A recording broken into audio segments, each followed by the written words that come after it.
আসসালামু আলাইকুম। শুরু করছি মহান আল্লাহ তাআলার নামে। আজকে আসলে আমি চলে আসলাম আমাদের সিল্কি মুরগির ঘরটা কমপ্লিট করার জন্য। আসলে কয়েকদিন ধরেই আমরা চাচ্ছিলাম যে আমাদের সিল্কি মুরগিটা ঘর মুরগিগুলো নিয়ে আসার জন্য, কিন্তু মিস্ত্রি পাচ্ছিলাম না। তাই আমরা নিজেরাই তৈরি করে ফেলবো, এই প্রসেসটা নিয়েই আমরা নেমেছি। দেখেন, আমরা মিস্ত্রির মানুষ না পাওয়ার কারণে আমি, আমার আব্বু একসাথে কাজ করতেছি। মানে বাটামগুলো আমরা লাগাচ্ছি চারপাশে। প্রথমে ফার্স্টে আমাদের বাটামগুলো লাগাতে হবে, সে বাটামগুলোই আমরা লাগাচ্ছি।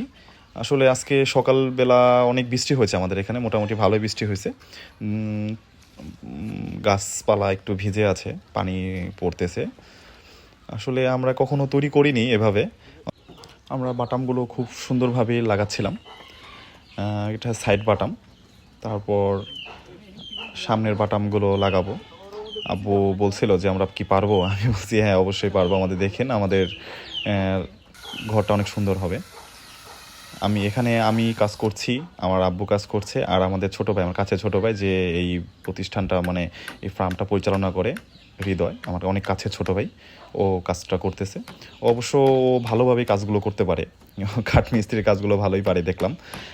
প্রথমে আমাদের পিছের সাইডটা আমরা পুরো নেট লাগিয়ে কমপ্লিট করে ফেললাম। আসলে আমাদের বাচ্চা মুরগিগুলো অনেক আগে আনা হয়ে গেছিলো, ভালোই গরম পড়েছিল। আমরা না ছেড়ে দিতাম তাহলে আমাদের মুরগিগুলো অসুস্থ হওয়ার সম্ভাবনা ছিল, এই কারণে আমরা ঘরটা কমপ্লিট না করে আগে মুরগিগুলো ছেড়ে দিচ্ছি। আমাদের এখানে 1 পিস মোরগ আর 4 পিস মুরগি আছে। আসলে আমাদের আরেকটা মোরগ ছিল, কিন্তু একটা অ্যাক্সিডেন্টের কারণে মারা গেছে। এর জন্য আর কি আমাদের এখন বর্তমানে 4টা মুরগি আর একটা মোরগ আছে, সিল্কি মুরগি। বাচ্চা আমরা প্রোডাকশন ভালোই পাচ্ছি, আমাদের অলরেডি 2বার আমাদের বাচ্চা আমরা পেয়েছি এদের কাছ থেকে।